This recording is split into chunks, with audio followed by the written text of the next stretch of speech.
Amen. Que le Seigneur vous bénisse. Que Dieu vous bénisse. Nous sommes reconnaissants à Dieu pour la grâce qu'il nous a accordée de venir dans sa présence. Amen. Sans plus tarder, nous allons nous lever pour lire les Saintes Écritures. Prenez avec moi dans Psaume, chapitre 8.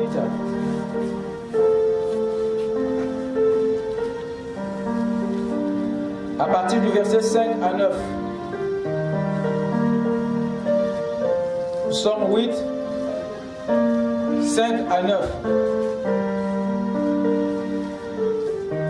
Qu'est-ce que l'homme pour que tu te souviennes de lui, et le Fils de l'homme pour que tu prennes garde à lui? Tu l'as fait de peu inférieur à Dieu, et tu l'as couronné de gloire et de magnificence. Tu lui as donné la domination sur les œuvres de tes mains. Tu as tout mis sous ses pieds, les brebis comme les bœufs, et les animaux des champs, les oiseaux du ciel et les poissons de la mer. Amen. Prions le Seigneur. Seigneur notre Dieu, merci infiniment Père de nous avoir conduits ce soir à cet endroit pour écouter ta parole. Et nous croyons que Père, derrière un appel, il y a toujours un message. Et tu veux nous parler afin que Père, notre marche soit améliorée. Nous te demandons Seigneur de parcourir chaque cœur et de prélever chaque requête et de l'accomplir Seigneur d'après les attentes de chacun. Ne laisse personne repartir tel qu'il est venu. Laisse que Seigneur quelque chose se passe et qu'une décision soit prise afin que les âmes naissent dans ton royaume. Nous croyons que Père bien-aimé, tu es le même hier, aujourd'hui, éternellement. Si tu as sauvé hier, tu peux le faire aujourd'hui. Si tu as guéri hier, tu peux guérir aujourd'hui. Nous nous attendons à toi. Seigneur, viens parler à nos cœurs. Fais de telle sorte que, Seigneur, chacun de nous puisse recevoir sa part. Dans le nom de Jésus-Christ, nous t'avons ainsi prié. Amen. Je vous prie de vous asseoir pendant que nous ouvrons dans Psaume 115, le verset 15 à 16.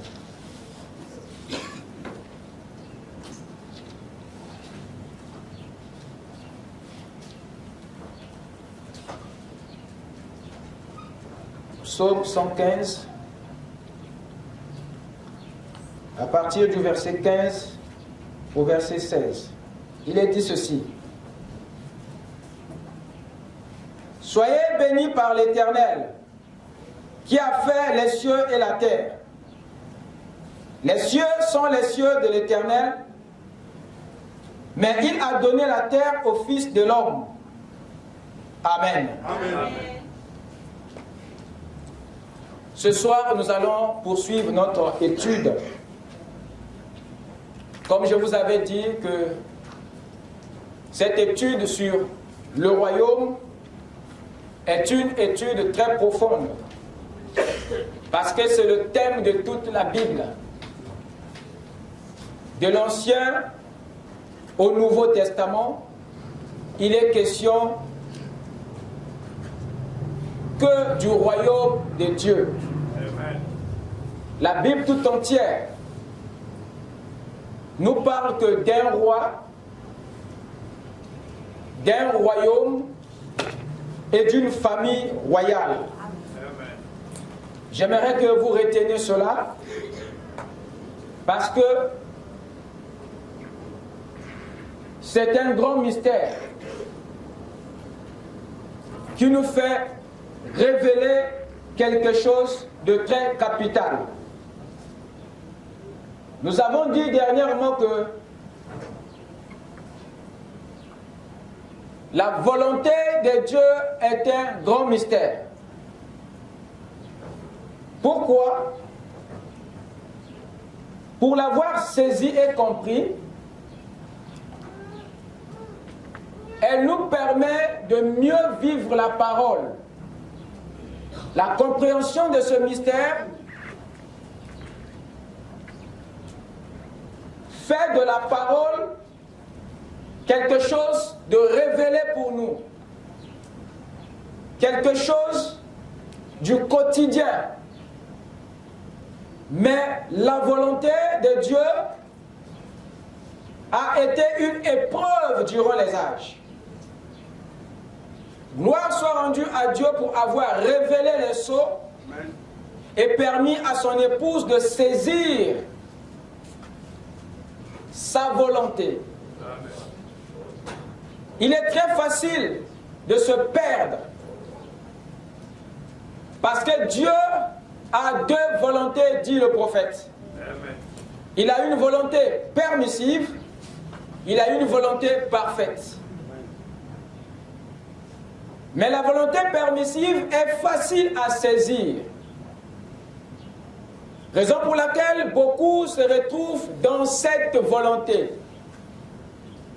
Par contre, la volonté parfaite, elle nécessite une révélation pour la saisir. Et c'est celle-là qui amène à la satisfaction. C'est celle-là qui protège. C'est celle-là qui bénit. Par contre, dans la volonté permissive, il y a le jugement. Elle vous amène droit au jugement. Mais la volonté parfaite vous protège. Amen. Amen. Amen. Et nous avons compris que dans toute la Bible, Dieu avait une volonté pour l'humanité. Et cette volonté, c'est ce qu'on était censé saisir dès le début. Et la volonté de Dieu a toujours été une priorité pour lui. Amen. Mais nous l'avons mis en second plan. Et nous sommes rentrés dans la religion. Le Seigneur Jésus a dit, cherchez d'abord le royaume de Dieu et sa justice. Et le reste vous sera donné. Amen. Cette déclaration montre ce que Dieu attend de nous. Cela montre que s'il y a une priorité en Dieu, c'est son royaume. Amen. Et sa justice. Amen. Il y a deux choses dans la priorité divine, le royaume et la justice de Dieu. Amen. Raison pour laquelle nous faisons comprendre à l'humanité tout entière que le royaume de Dieu est la volonté parfaite de Dieu. Amen. Et le Seigneur ne peut pas nous dire de le chercher en priorité si le royaume n'est pas la chose que nous avions perdue. Parce qu'on ne cherche que ce qu'on a perdu. Amen. On ne cherche que ce qu'on ne voit plus. Amen. Mais ce qui est à la portée, ce qui est à côté, on ne le cherche pas. Comment Jésus peut-il dire à l'humanité de chercher d'abord le royaume si et seulement si nous ne l'avons jamais perdu? C'est la chose que nous avons perdue de vue. Et quand il vient, il fait le constat, il découvre que ce peuple a oublié l'objectif. Voilà pourquoi il nous le dit. Parce qu'il a compris que nous étions entrés dans une affaire qui n'a pas de bénéfice pour nous, qui n'a aucun avantage pour nous. Nous cherchons autrefois le reste et nous avons oublié le royaume et la justice. Amen. Une fois que nous serons recadrés dans la priorité divine, alors le royaume lui-même prendra à sa charge vos besoins. Amen. Le royaume de Dieu est la volonté de Dieu. Amen. Amen. Et nous sommes en train d'étudier le royaume de Dieu. Après le royaume, nous étudierons la justice de Dieu. Amen. Parce qu'il y a deux éléments dans la priorité divine. Amen. Amen. Et il est difficile de quitter la volonté parfaite après l'avoir compris et saisi. Parce que vous savez que vous écarter de la volonté de Dieu, c'est entrer dans le péché. Alors comment allons-nous quitter le royaume? Sur base de quoi? Parce que quitter le royaume, c'est sortir du jardin. Amen. Revenir en Éden, c'est revenir dans le royaume. Amen. C'est un thème qui va nous suivre toute notre vie. Amen. Parce que tout ce que nous avons perdu se trouve dans le royaume. Amen. Amen. Alors nous sommes en train d'amorcer le dernier point de la définition. Le royaume en tant que gouvernement.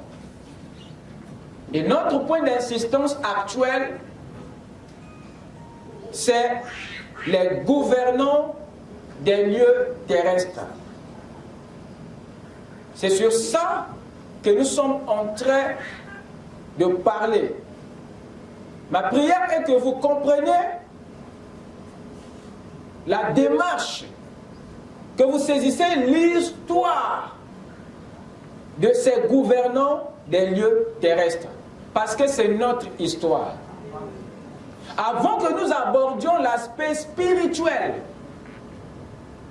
de cette partie historique, il faut que vous saisissiez les enjeux de notre première famille des gouvernants. Qu'est-ce qui s'est passé? Comment ils sont nés? Qu'est-ce qui leur est arrivé? À ce moment-là, nous allons effectivement savoir ce qui nous attend, ce que nous sommes censés faire pour ne pas reproduire les mêmes erreurs. Quelqu'un m'écoute? Amen. Nous avons dernièrement vu qu'il y a 7 espèces dans la création. 1.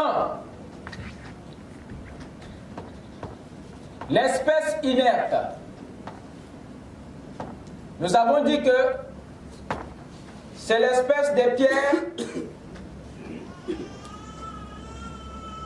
l'espèce dans laquelle fait partie le sable, la terre, ainsi de suite. 2. Espèce fluide. Il regorge toutes les matières liquides. 3. L'espèce végétale. Il s'agit ici de la flore. 4. L'espèce animale. Il s'agit ici de la faune. 5. L'espèce humaine. Il s'agit ici du genre humain, du corps humain. Qu'est-ce? Je parle ici d'Adam et Ève, qui sont des corps que Dieu a formés dans Genèse chapitre 2, verset 7 et le verset 22. Je suis précis. Amen. 6. C'est bien ça? Espèce divine. Il s'agit ici des anges ou de l'ange, qui sont des corps spirituels ou surnaturels. Autrement dit, corps théophaniques. Au 7, ici, nous avons l'espèce de Dieu. Et nous avons dit que c'est l'homme.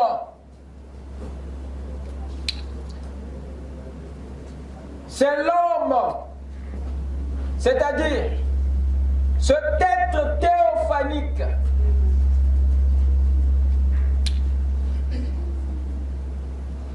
Il s'agit là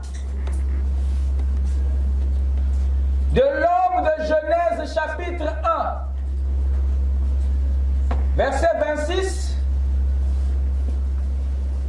à 28. Il s'agit là de l'homme de Genèse 5, verset 2.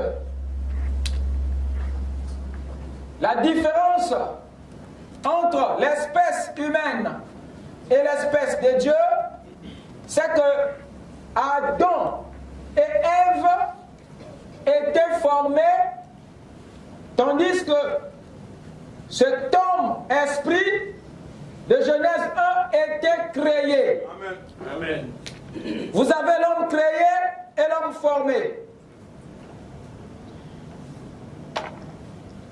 Il y a dans ces espèces que je viens de citer deux groupes qui se sortent. Le premier groupe, c'est le groupe des espèces inférieures. Vous avez 5. C'est le groupe des espèces inférieures. Vous avez 5 espèces qui forment le groupe des espèces inférieures.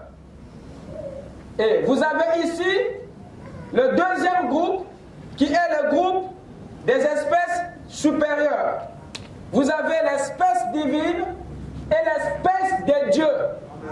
J'insiste, ce sont des concepts qui rendent clair les éléments spirituels, qui rendent clair le domaine dans lequel nous évoluons. Il y a 2 espèces supérieures, mais 5 espèces inférieures. L'espèce humaine est l'ordre de vie le plus élevé des espèces inférieures. Dans le premier groupe des créatures inférieures, il n'y a aucune espèce qui dépasse l'espèce humaine. Amen. Frère Branham dit, dans question-réponse sur la Genèse, là-bas il dit que Adam était le premier homme de la créature des créations inférieures. Amen. C'est ce qu'il dit là-bas. Et il dit que le corps a été formé non à l'image de Dieu. Il dit ça au paragraphe 55. Que le corps, c'est-à-dire l'espèce humaine, a été formé non à l'image de Dieu, mais à l'image des bêtes. Amen. Donc pour nous montrer que ce genre humain fait partie des créatures inférieures. Amen. Dites Amen. Amen. Mais il y a une autre espèce qui lui n'a jamais été créée à l'image des animaux, mais à l'image de Dieu lui-même. Et cette espèce n'est pas l'espèce divine, mais c'est l'espèce de Dieu. Parce que Dieu lui-même fait partie d'une espèce. Il appartient à une espèce. Et son espèce figure parmi les espèces qu'il a créées. Il est, dites Amen. Alors il y a un homme qui a été créé à l'image de Dieu. Et c'est cet homme-là qui est de l'espèce de Dieu. Amen. Qui est de l'espèce Dieu. Quelqu'un peut dire Amen? Amen. Et c'est lui, cet homme théophanique, qui est l'ordre de vie le plus élevé des espèces supérieures. Cet homme esprit n'est inférieur qu'à Dieu, pas à l'ange. Il est, d'après la concentration de la déité qui est dans sa théophanie, supérieur à un ange. La mesure de la divinité qui est dans cette théophanie créée à l'image de Dieu est au-dessus de la déité qui se trouve dans un ange. La dose de Dieu, la mesure de la divinité qui est dans cet homme ne se trouve pas dans l'ange. Raison pour laquelle cet homme créé à l'image de Dieu appartient à l'espèce de Dieu. Qu'est-ce que nous devons retenir ici? Le fait que cet homme soit fait à l'image de Dieu prouve qu'il est de l'espèce de Dieu. Amen. Et Dieu est de l'espèce de l'homme. Ce qui nous amène à une conclusion scandaleuse. Dieu est un homme. Amen. Dieu est de l'espèce homme. Amen. Pendant que l'homme est de l'espèce Dieu. Amen. Et ça, c'est une vérité qui n'a pas été correctement abordée. Mais le moment est venu de mettre les i sur les lettres, si vous voulez. Amen.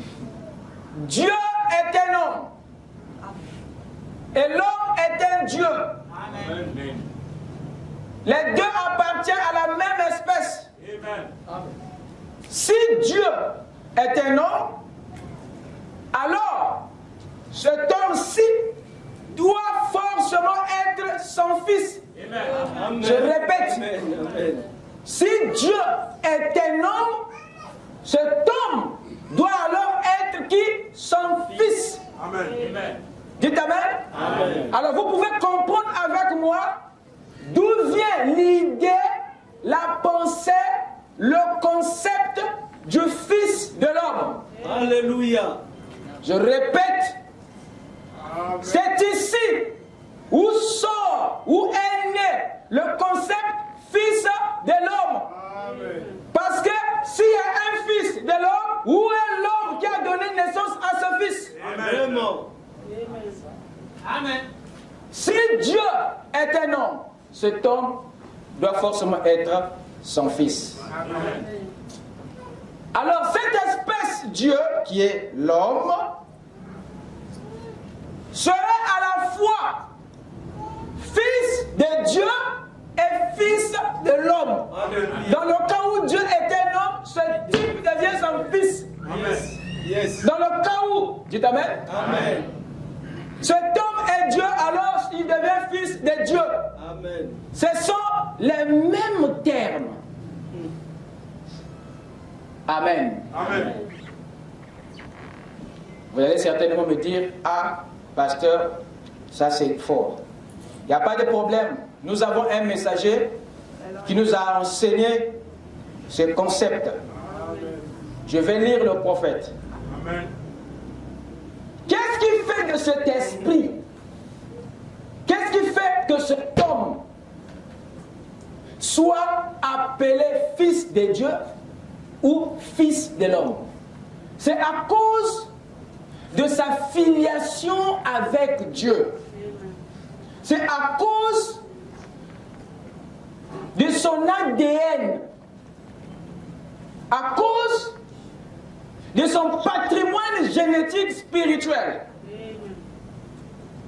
Sa filiation à Dieu fait de lui fils de Dieu.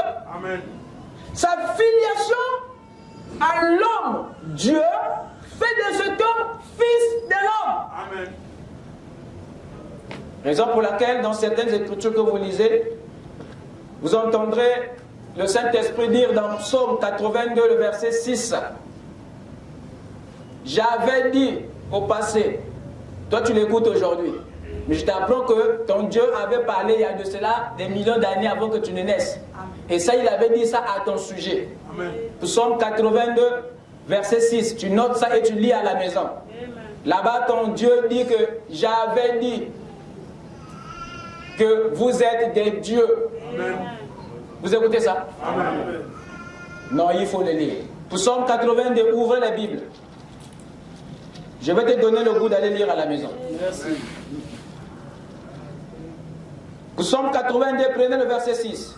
J'avais dit, vous êtes des dieux. Pourquoi vous êtes des dieux? Parce que vous descendez, vous êtes sortis du grand Dieu. Amen. Vous ne pouvez pas être autre chose. L'enfant du chien, c'est un chien. Amen. Et l'enfant de Dieu est qui? Dieu. Amen. Vous comprenez? Amen. Et lui, il vient ici, il le dit où? Dans l'Ancien Testament. Ce n'est même pas une révélation du Nouveau Testament. Mais elle était déjà lourde depuis là-bas. Donc ne dites pas que l'Ancien Testament ne regorge pas de tonnerre. Il dit que j'avais dit, vous êtes des dieux à cause de votre filiation. Amen. Virgule. Vous êtes tous des fils du Très-Haut. Amen. Amen. Amen. Amen. Qui est content d'être fils du Très-Haut? Que Dieu vous bénisse. Amen. Dans Psaume 8, le verset 5 à 6, là où nous venons de lire, il dit, qui est l'homme? Ou qu'est-ce que l'homme? Et qu'est-ce que le fils de l'homme? Deux expressions. Amen. Amen. Et là-bas, il montre le pourquoi il a investi l'homme de toute cette domination, de toute cette autorité. Et il y a une question qui est posée. Qu'est-ce que l'homme? Qu'est-ce que le fils de l'homme? Pour que tu te souviennes de lui. En d'autres termes, il dit, mais dis-moi un peu, qui est cet homme pour que tu puisses tellement te soucier, prêter ton attention sur lui? Il est qui pour toi? Voilà l'esprit de cette interrogation. Parce qu'il y a une investigation qui a été faite au milieu des anges et des hommes. Et ils ont fini par comprendre que le cœur du grand Dieu est toujours attaché vers l'homme ou le fils de l'homme. Amen. Alors la question fut posée, mais il est qui pour toi pour que tu puisses te soucier tellement de ce gars?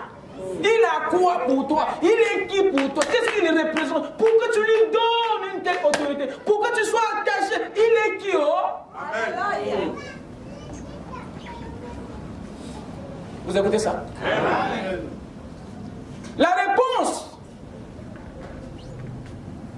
est que cet homme est Dieu. Amen.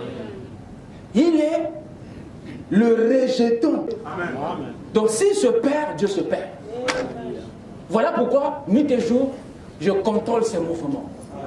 Parce qu'il a ce qui me coûte cher. Alléluia. Amen. Amen. Voilà pourquoi Dieu est jaloux de ce qui est en vous. Amen. Amen. Dans Psaume 115, le verset 16, nous l'avons lu. Écoutez ce qu'il est dit ici. Je prends le verset 16. Les cieux sont les cieux de l'Éternel. My God. Regardez. Lorsque Dieu crée les cieux, les anges croyaient que Dieu allait leur donner les cieux. Parce que ce sont des êtres célestes. Ils font partie des populations des cieux. Ils sont cette partie de la famille qui évolue au ciel. Leur environnement initial. Sur la terre, il ne vient que pour des tâches éclairs. Et quand Dieu crée les cieux, les anges ont dit, ok, voilà notre héritage. Mais ils étaient surpris. Lorsque Dieu, après l'avoir créé, il s'en approprie lui-même. Les cieux sont les cieux de qui? Des anges? Allez-y comprendre quand même. Les anges n'ont pas d'héritage. Dieu s'est approprié tout. Même le ciel, il ne leur a pas donné. Les cieux sont les cieux de qui? De l'Éternel. Ah, Lucifer était frustré. Il dit non, ça ne marche pas, Gaïa. On a souffert ensemble. Amen. Amen. Vous n'avez pas d'héritage. Mais regardez, entre guillemets, l'injustice de Dieu. Le verset qui suit. Paul a dit, Dieu est-il injuste? Il dit loin de là. Oh! Mais comment il peut condamner Ésaü alors qu'il n'a encore rien fait? Il y a un problème, hein? Amen. Voilà pourquoi si tu ne connais pas Dieu, tu ne peux pas marcher avec lui. Amen. Amen. Amen. Prenez le verset qui suit avec moi. Les cieux sont les cieux de l'Éternel, mais, voilà ce qui vient tout changer, mais il a donné la terre à qui? Au Fils de l'homme. Waouh! Tu as refusé le ciel aux anges et tu viens donner la terre aux hommes. Amen. Yo mon hymne, papa, mon comme un bé. Vous êtes avec moi? Amen. Mais il a donné, écoutez, pas emprunté. Il a donné la terre au Fils de l'homme. Oh! Mais les hommes sont perdus. Pourquoi quand il arrive à l'homme, au Fils de l'homme, tu donnes? Eh! Parce qu'il est fait à mon image. Amen. Amen. Et ce que vous oubliez, c'est que l'homme, c'est Dieu. Amen. Il ne peut qu'être propriétaire. Amen. Comme le Père Céleste est propriétaire. Quelqu'un peut dire amen? Vous voyez le privilège que vous avez? Et vous voulez perdre tout ça dans la religion. Amen. Amen. Il a donné la terre au Fils de l'homme. Au Fils de qui? De l'homme. Et qui est l'homme pour lequel cet homme est fils? Qui est cet homme pour lequel ces hommes sont des fils? Amen. Amen. Amen. Réfléchissez. Mais ne me répondez pas. Prenez avec moi l'adoption. Écoutons un peu notre prophète. Je vais passer rapidement parce que j'ai un point à atteindre. Adoption, partie 2, paragraphe 53. Il n'y a jamais rien eu, jamais dans le passé, et il n'y aura plus jamais rien de créé, rien qui soit supérieur à l'homme. Ça, c'est votre prophète. Amen. Parce que l'homme est à l'image de Dieu. Amen. Voilà pourquoi l'homme est l'ordre de vie le plus élevé des espèces supérieures. Il n'y a aucun ange qui atteint sa cheville. Cet homme n'est qu'inférieur à Dieu seul. Point. On commence par une lettre majuscule. Amen. Le prophète vient de le confirmer ici. Il n'y a rien en dehors de l'homme qui soit supérieur. Vous écoutez ça? Amen. Et l'homme dont il parle, ce n'est pas ton corps, c'est ton âme. Amen.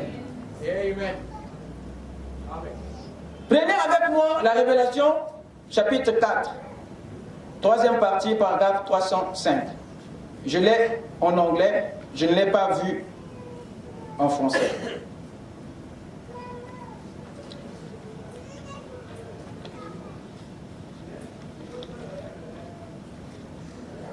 notez, ceux qui peuvent le lire en anglais pourront le lire. Révélation chapitre 4. En fait, c'est Apocalypse chapitre 4.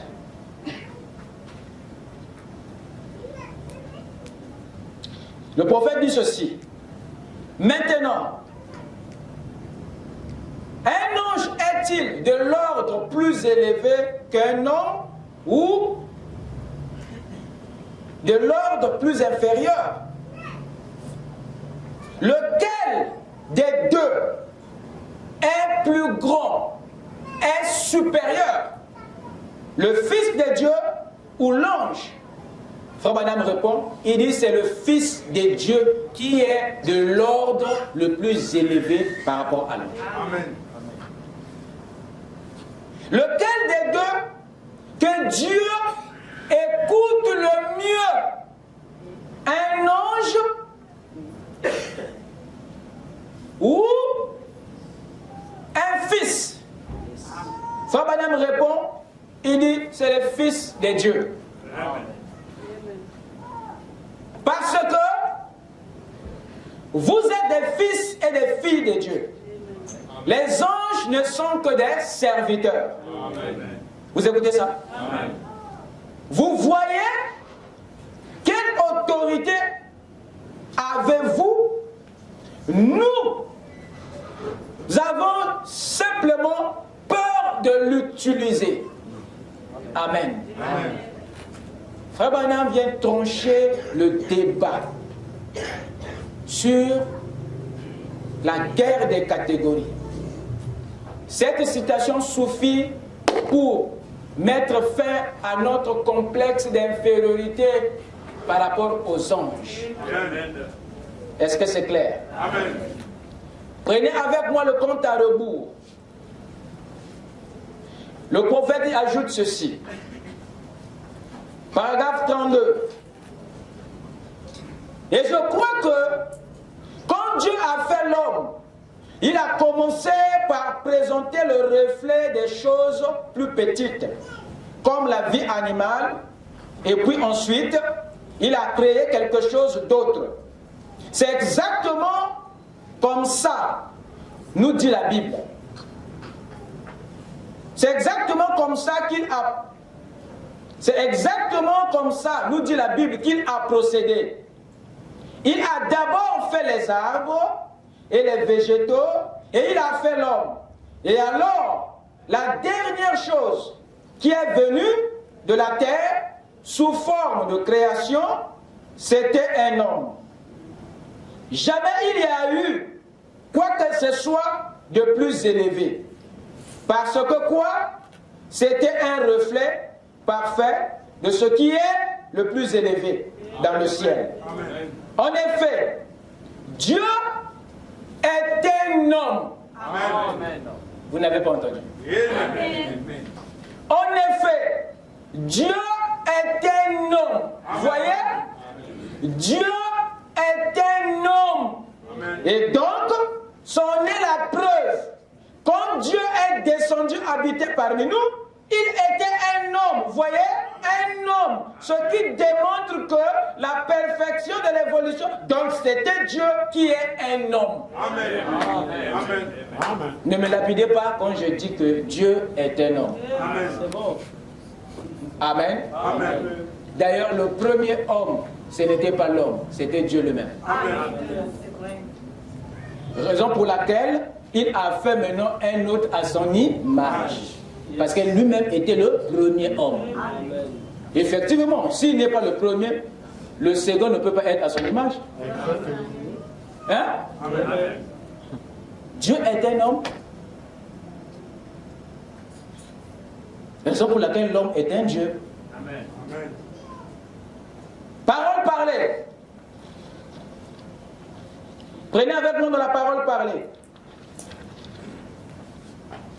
Paragraphe 364 à 366, 370 à 371.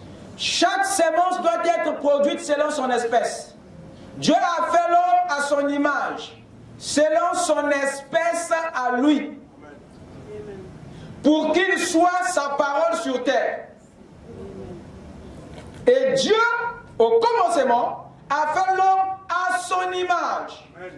Et c'est cette espèce d'homme-là que Dieu fait aujourd'hui. Vous écoutez ça? Amen.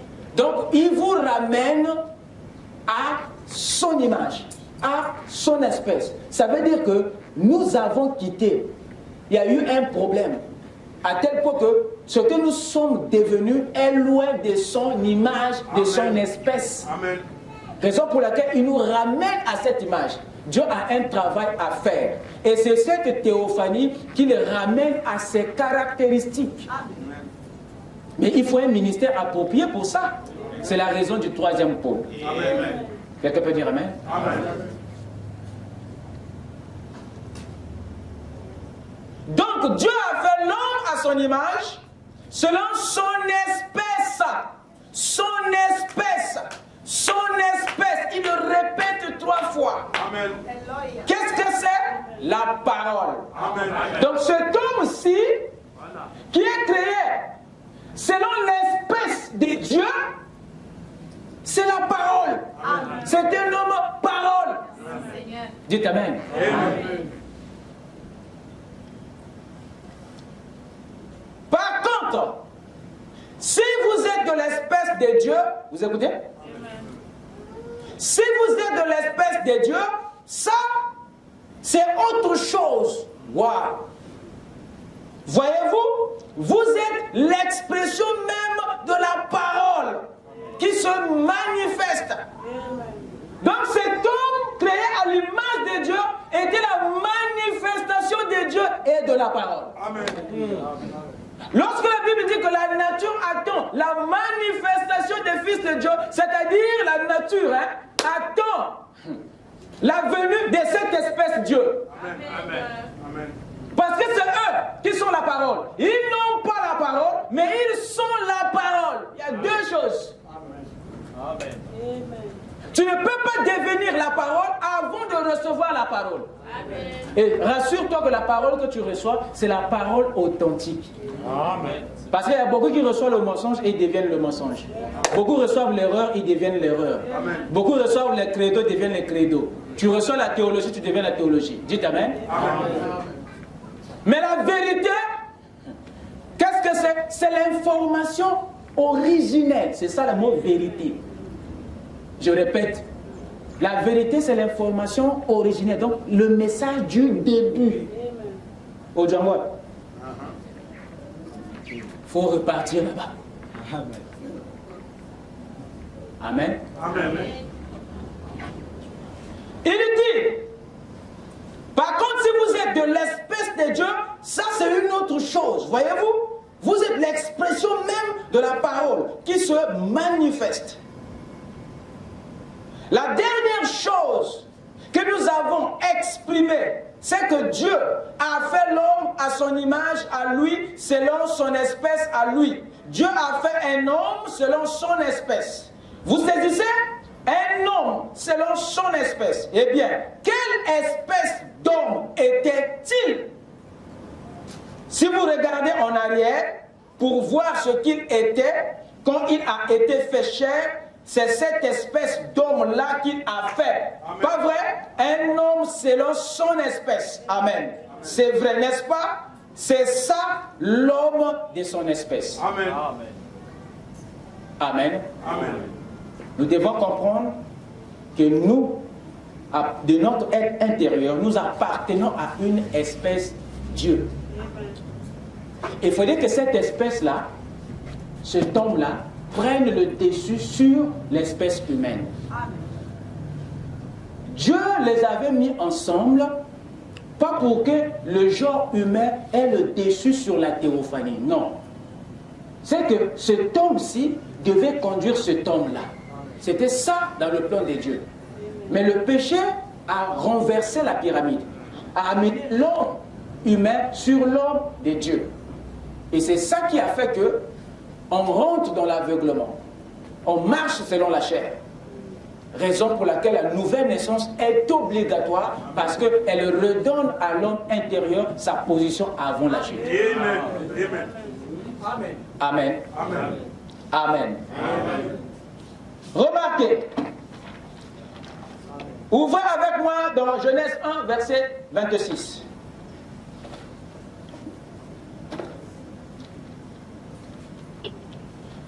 Là-bas, il est dit que faisons l'homme à notre image, selon notre ressemblance.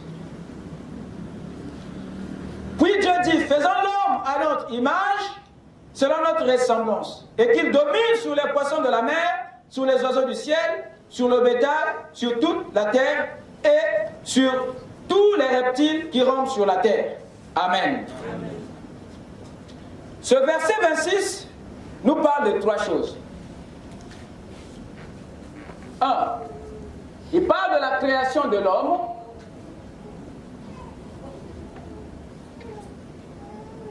En tant qu'espèce.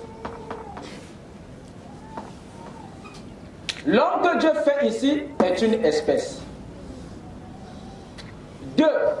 Il parle de l'image de Dieu. 3. Il parle de la domination de qui? De cet homme, espèce. Ça, c'est les 3 points de ce verset qu'il faut vraiment retenir. Il parle de la création de l'homme en tant qu'espèce. 2. Il parle de l'image de Dieu qui est dans cet homme. Et il parle de la domination de cet homme créé, de cet homme esprit, de cet homme théophanie. Sa domination à lui, sur quoi? Sur les ressources, sur les territoires, sur les circonstances. Parce qu'il lui donne la domination, le règne, l'influence, le contrôle, la conduite. De quoi? Des poissons, des mers,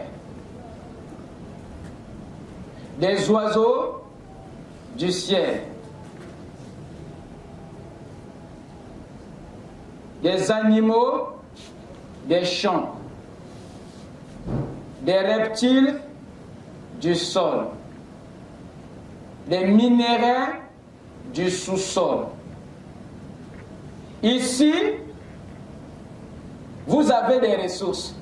Les poissons, les oiseaux, les animaux, les reptiles, ce sont des ressources. Et ici, vous avez des territoires. La mer, c'est les eaux. C'est un territoire. L'homme ne peut pas aller vivre dedans. C'est le territoire des poissons. Le ciel ici, c'est le territoire des oiseaux. Toi, tu n'as pas des ailes pour voler. Vous avez ici les champs, c'est le territoire des animaux. Le sol, le territoire des reptiles. Vous avez les minéraux, les diamants, toutes ces histoires-là et tout le pétrole, le résine, c'est le territoire.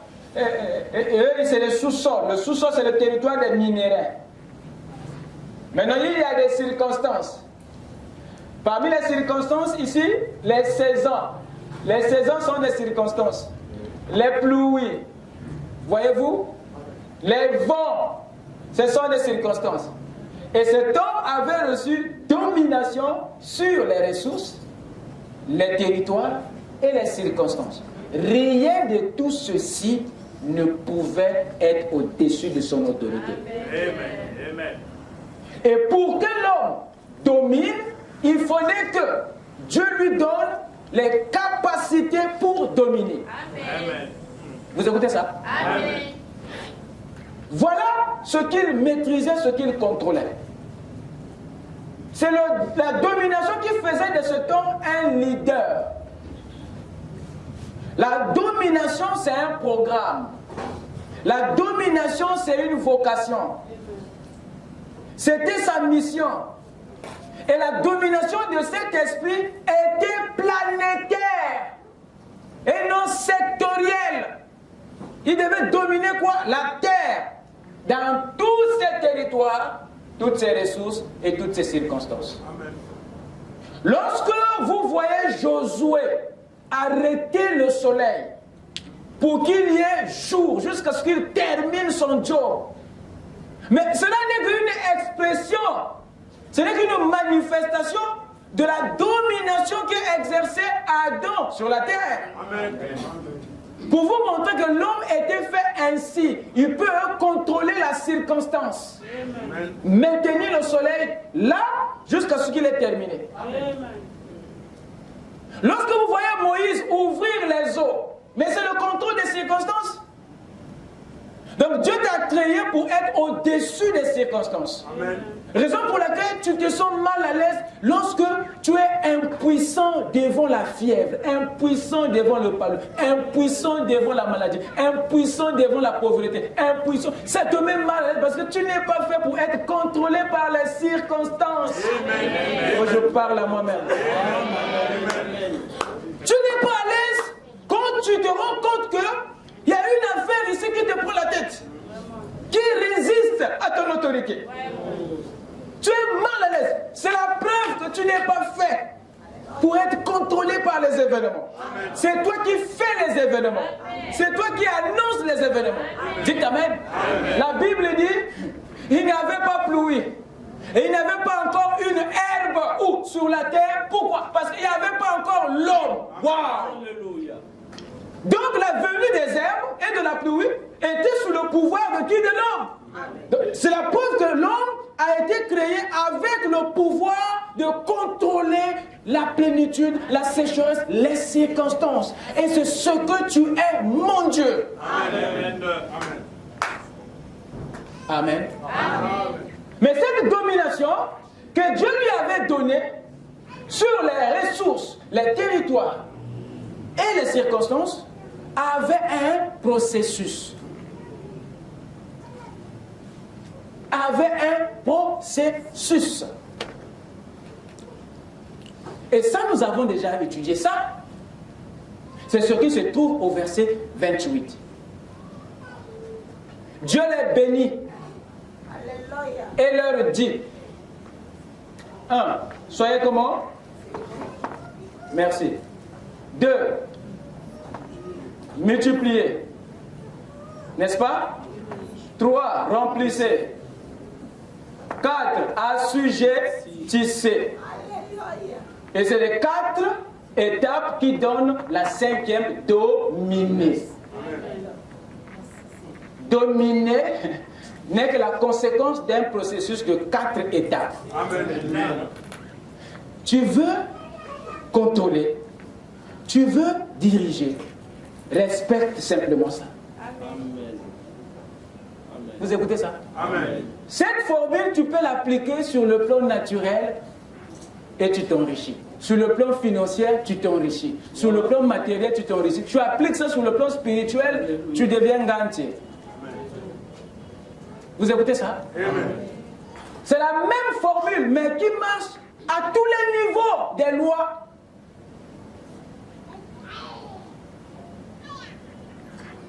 Je reviens d'abord sur le verset 27.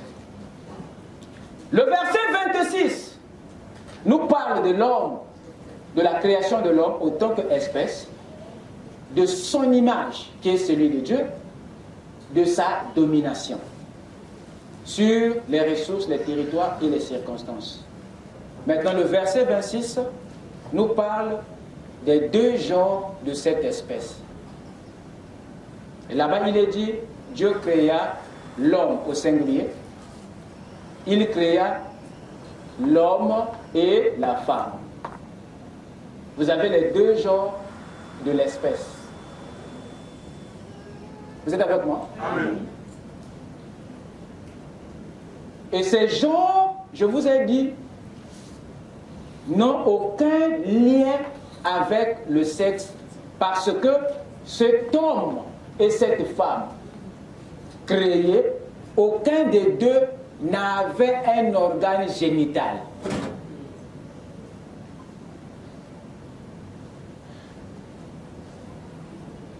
L'homme était du genre masculin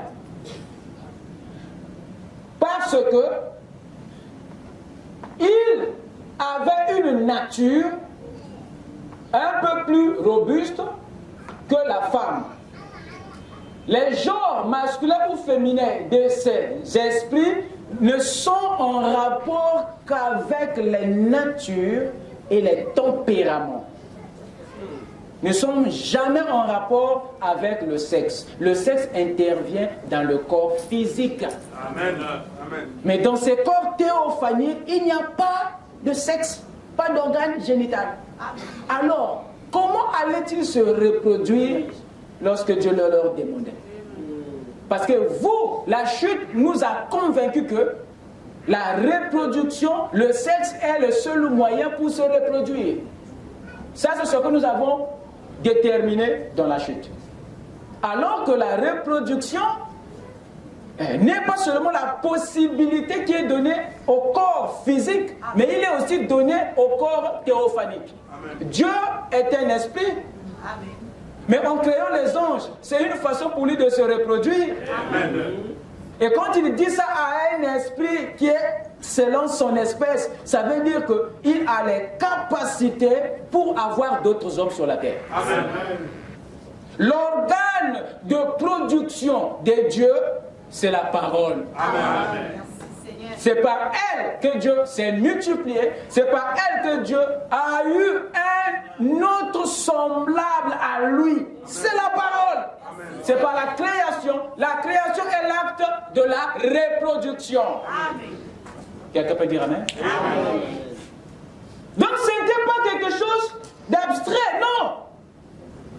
Dieu demande à cet homme d'avoir d'autres hommes avec l'outil que Dieu s'est servi pour avoir cet homme.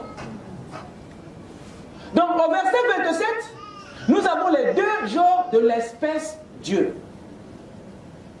Et ces deux genres sont deux modèles dans cette espèce, deux natures de la même espèce.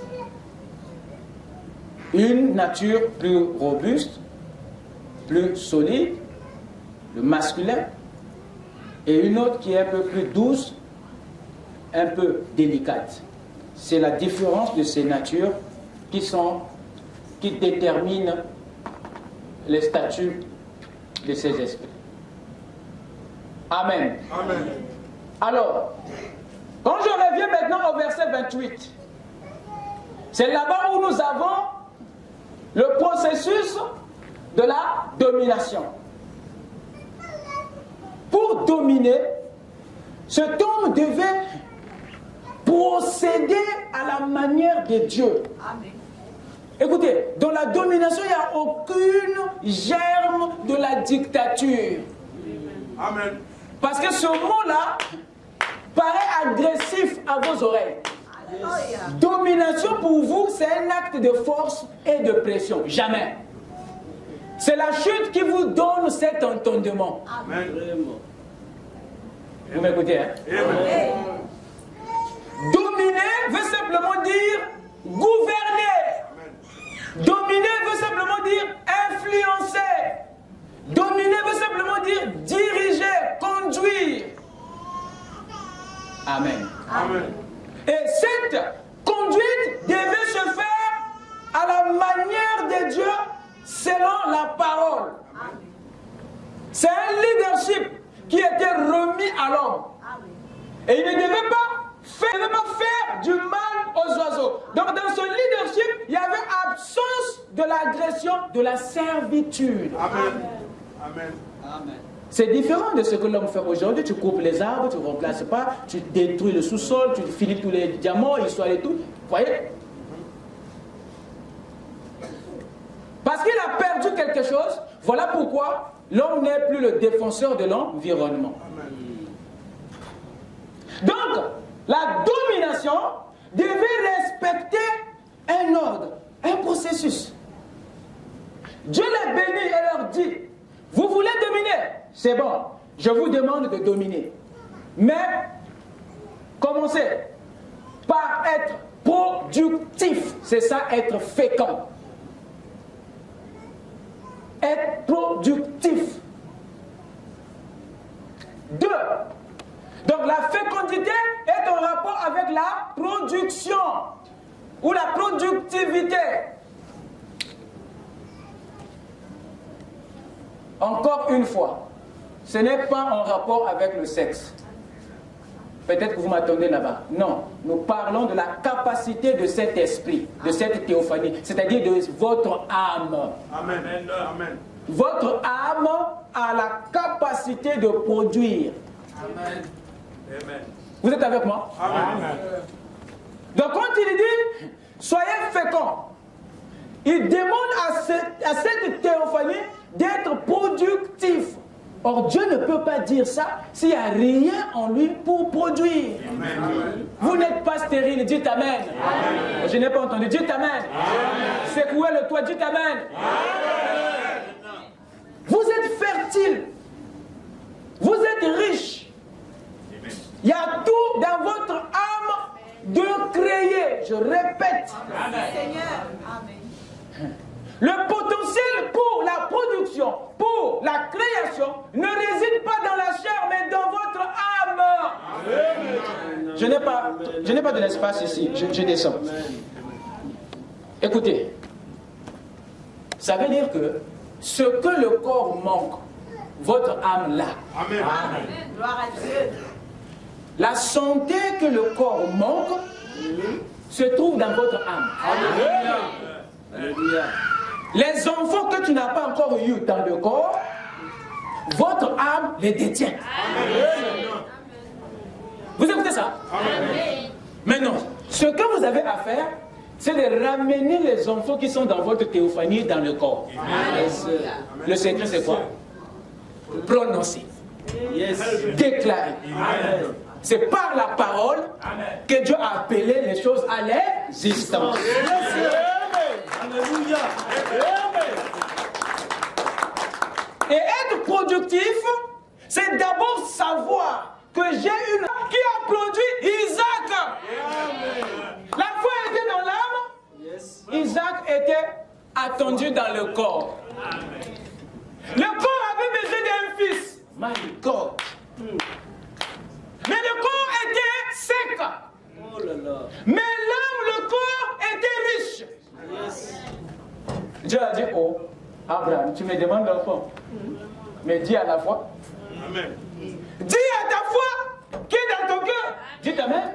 C'est la foi qui a produit Isaac dans le corps. Amen. Que le Seigneur vous bénisse. Donc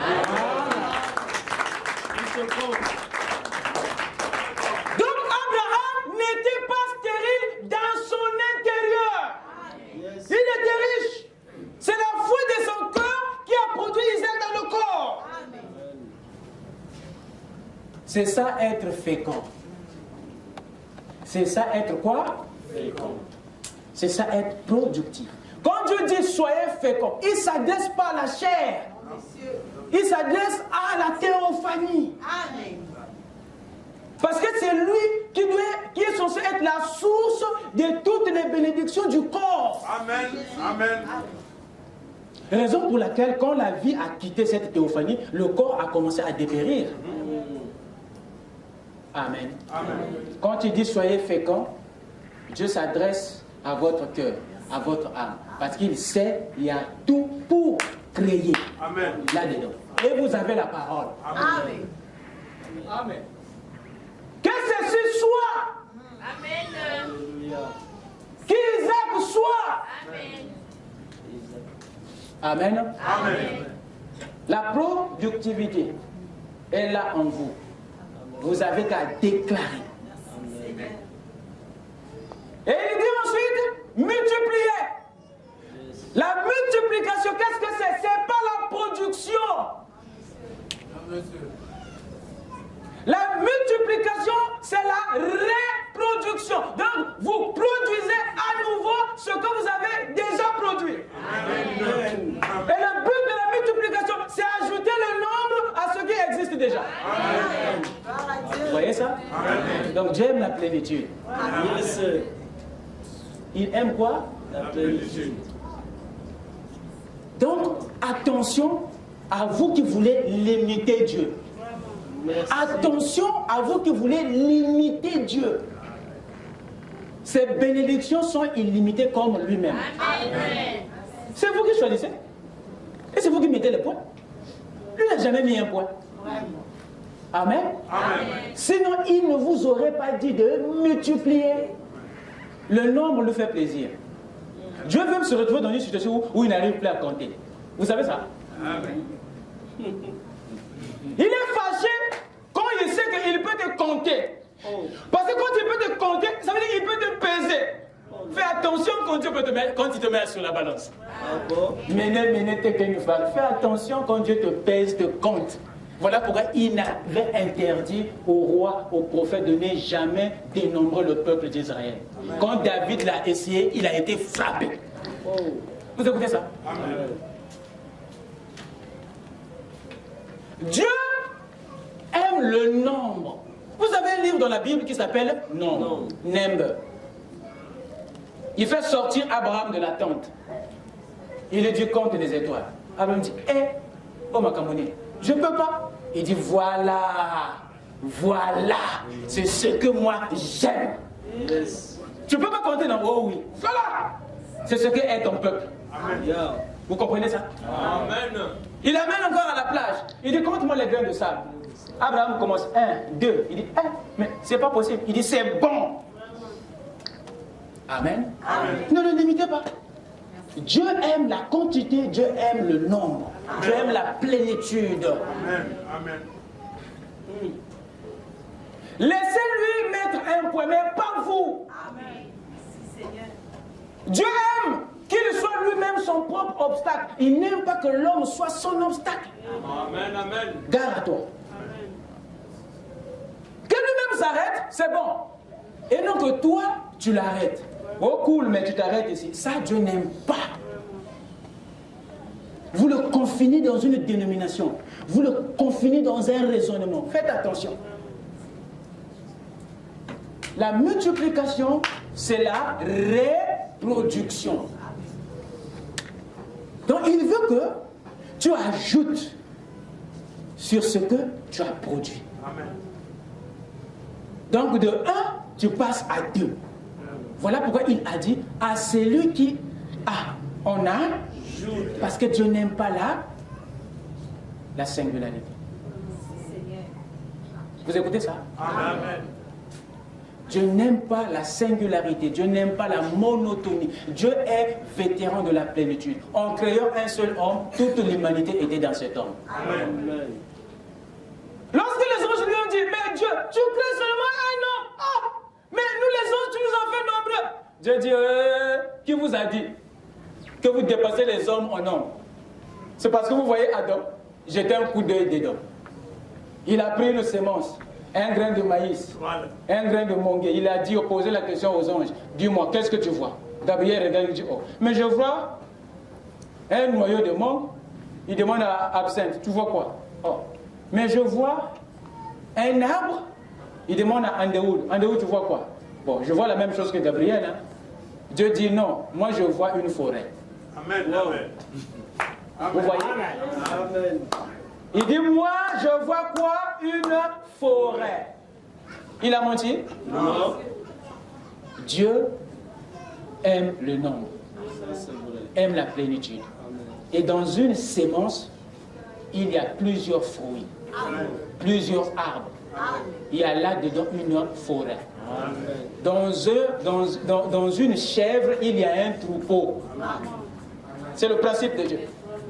Le principe de la sémence, c'est la plénitude. Amen. Vous voyez les racines, les tiges, les feuilles, les branches, mais il y a d'autres fruits. C'est une forêt qui est dans la sémence. Une forêt, mon gars.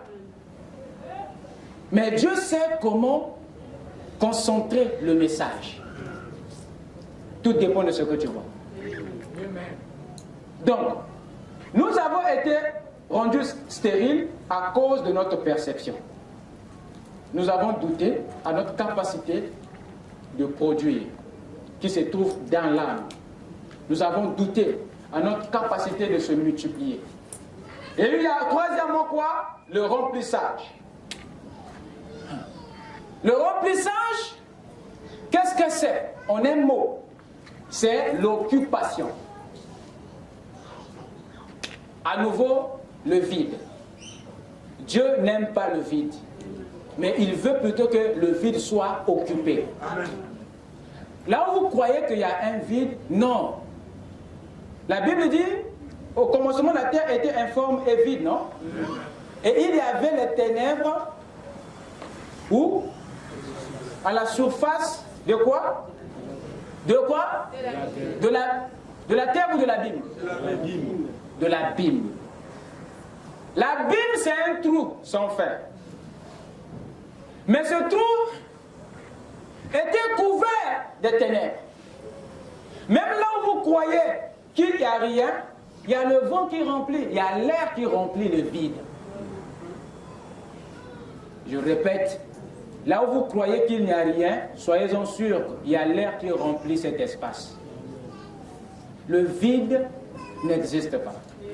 Dès que ça existe, quelque chose dans la nature va le combler. Amen. Parce que Frère Branham dit, la nature a horreur du vide. Voilà pourquoi il faut remplir. Il faut occuper. Amen. Amen. Amen. Amen. Et quand vous occupez le territoire, alors vous devez assujettir. Assujettir signifie contrôler. Le contrôle, qu'est-ce que c'est?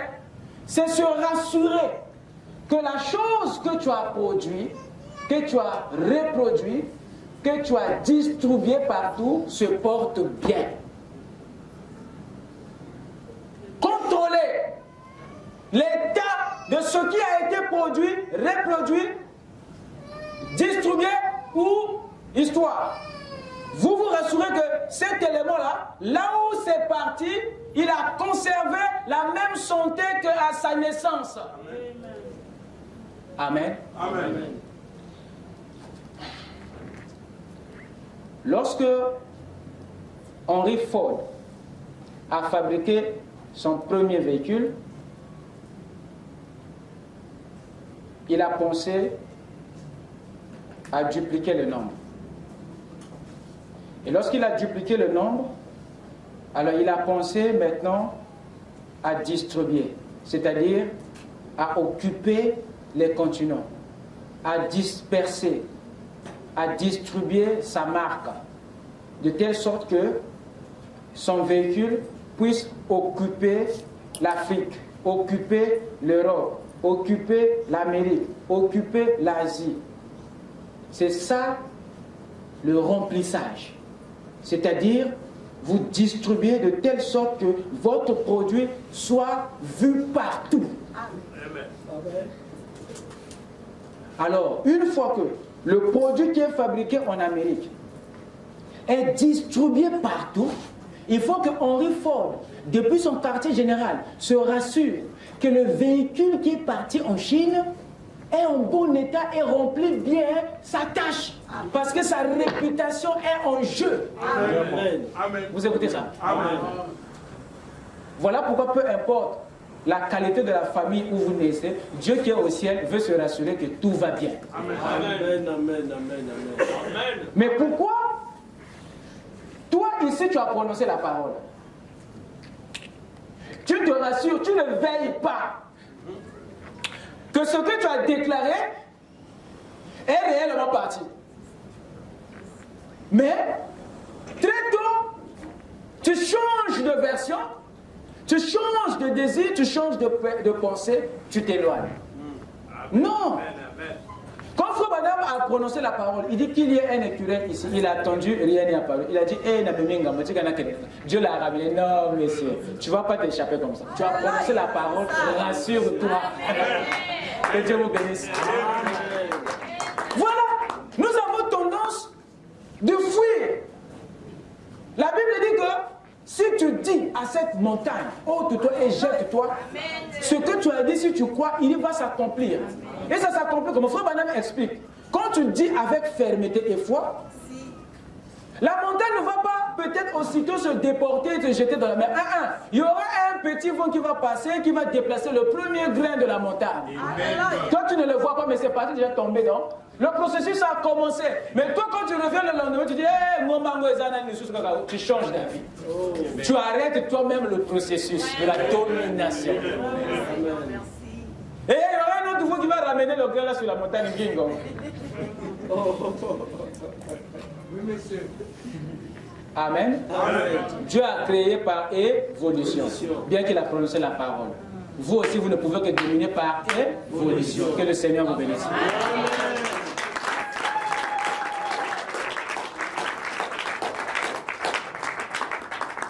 Je n'ai pas fini, mais le temps est parti. Vraiment. Mardi, soyez à temps. Venez à temps pour qu'on parle de bonnes choses. Amen. Amen. Que Dieu vous bénisse. Lèvons-nous.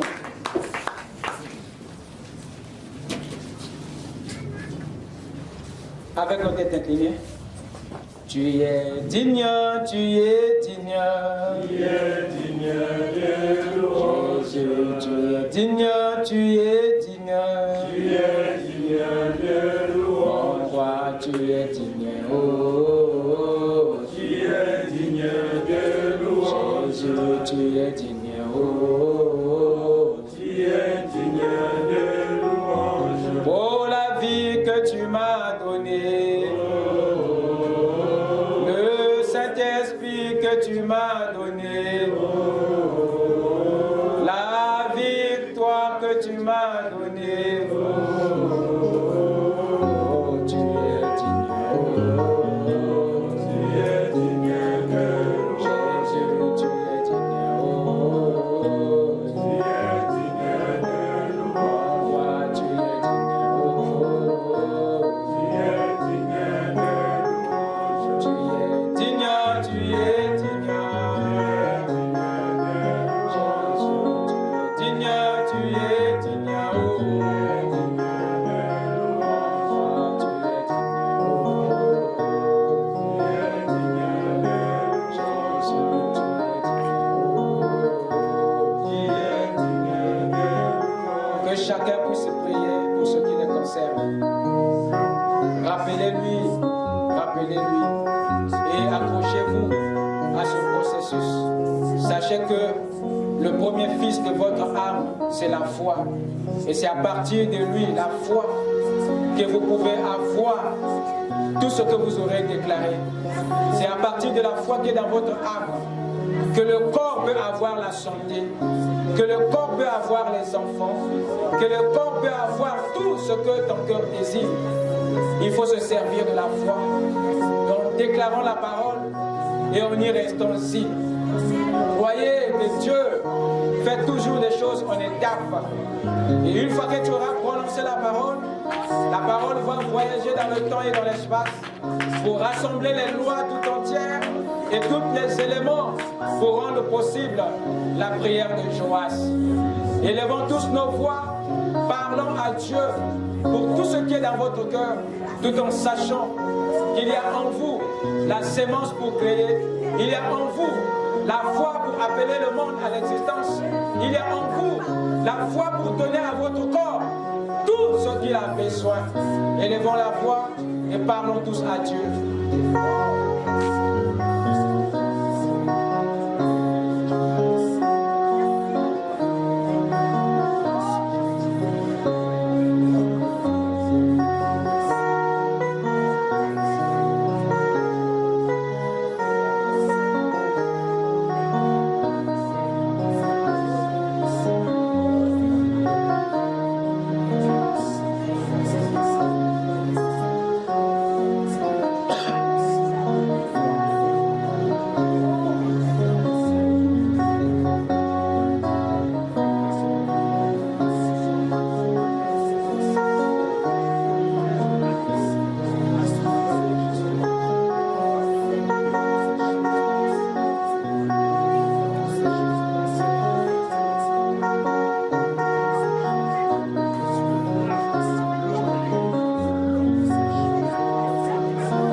humblement ta main pendant que nous nous approchons de Dieu par la prière. Lui qui sonde les cœurs et les reins saura voir la requête qui est derrière ta main.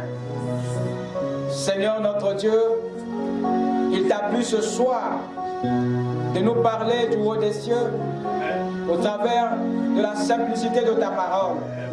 Oh Dieu, tu avais établi l'homme sur la terre comme un gouvernant. Seigneur, pour diriger les lieux terrestres de ton royaume. Et tu l'avais investi d'une autorité et d'un pouvoir. Oh Dieu, il avait le contrôle sur les ressources. Il avait le contrôle sur les territoires. Il avait le contrôle sur les circonstances. Et tu nous l'as prouvé, Seigneur, tout au travers de la Bible. Et nous croyons que tu es le même hier, aujourd'hui, éternellement. Amen. Tu es le Dieu de la Genèse, tu es aussi le Dieu de l'Apocalypse. Seigneur Dieu, tu es venu mourir à la croix, tu as versé ton sang pour rendre possible le retour de cette domination dans l'homme. Seigneur, tu as envoyé le Saint-Esprit à la Pentecôte. Tu as ouvert les sceaux à la fin des âges. Tu es toi-même descendu accompagné des anges pour à nouveau investir de ce même pouvoir ton épouse élue. Et ce soir, nous voici, Seigneur, debout sur les promesses, déclarant la même foi. Oh Dieu, ce soir, tu nous as fait savoir qu'il y a en nous, Seigneur, cette foi qui était en toi lorsque tu appelais le monde à l'existence. Il savait que, oh Dieu, nous avons des circonstances devant nous. Nous avons des situations devant nous. Nous avons des ressources qu'on n'arrive pas à gérer. Nous avons, Seigneur, des territoires qu'on n'arrive pas à occuper. Seigneur, ce soir, nous nous tenons assis sur les Écritures, revêtus de la même autorité qui a été restaurée à l'ouverture des sceaux. Nous déclarons, Père, avec la foi dans notre cœur, que nous reprenons le contrôle de nos ressources. Nous reprenons le contrôle de nos territoires. Nous reprenons le contrôle de toutes circonstances. Oh Dieu, s'il y a une ressource, nous déclarons au nom de Jésus que cela soit maîtrisé. Seigneur, s'il y a un terrain qu'on n'a pas encore occupé, Seigneur, nous déclarons l'occupation au nom de Jésus. Seigneur, s'il y a une situation qui nous prend encore la tête, nous déclarons, Seigneur, le contrôle au nom de Jésus. Que les tempêtes, que les vagues soient à nouveau contrôlées par la parole du Seigneur. C'est pourquoi, Seigneur, nous te remercions de cette révélation, Père. Laisse que tes enfants, Père, puissent rentrer dans la joie. Seigneur, pour avoir saisi ce principe, merci à toi, Père, de nous avoir montré comment entrer dans notre domination. Seigneur, tu as dit qu'il y a en nous quelque chose qui peut produire. C'est pourquoi, Père, pour tout, nous déclarons la parole. Seigneur, accorde, Père bien-aimé, le désir de chaque main levée, Père. Puisse le Saint-Esprit, Père, oh Dieu, augmenter leur foi. Puisse le Saint-Esprit, Seigneur, élever leur foi. Puisse le Saint-Esprit, Père, spiritualiser leur foi, Seigneur, afin qu'ils possèdent tout ce qu'ils auront ordonné, Seigneur. Car tu as dit dans ta parole que tu as restauré l'homme dans son pouvoir.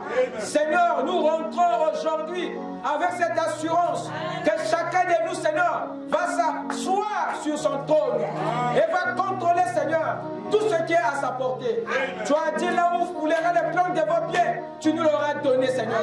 Qu'il en soit ainsi ce soir pour chaque enfant de Dieu. Laisse que, Père bien-aimé, ta bénédiction nous accompagne. Laisse que le contrôle nous accompagne. Seigneur, accorde le succès, accorde la victoire à chaque enfant de Dieu, Père. Que le pouvoir qui était en Adam avant sa chute revienne dans chaque enfant de Dieu. Car tu as dit, Seigneur, que la nature attend la révélation, la manifestation des enfants de Dieu. Et voilà, Seigneur, que tu as restauré ce pouvoir, cette domination à l'ouverture des sceaux. Laisse que maintenant, Seigneur, que ton peuple puisse jouir de ce retour, Seigneur. Bénis-les, oh Dieu, et que tous les problèmes soient résolus, et que, Seigneur, les portes soient ouvertes. Au nom de Jésus-Christ, nous t'avons ainsi prié. Amen. Que le Seigneur vous bénisse.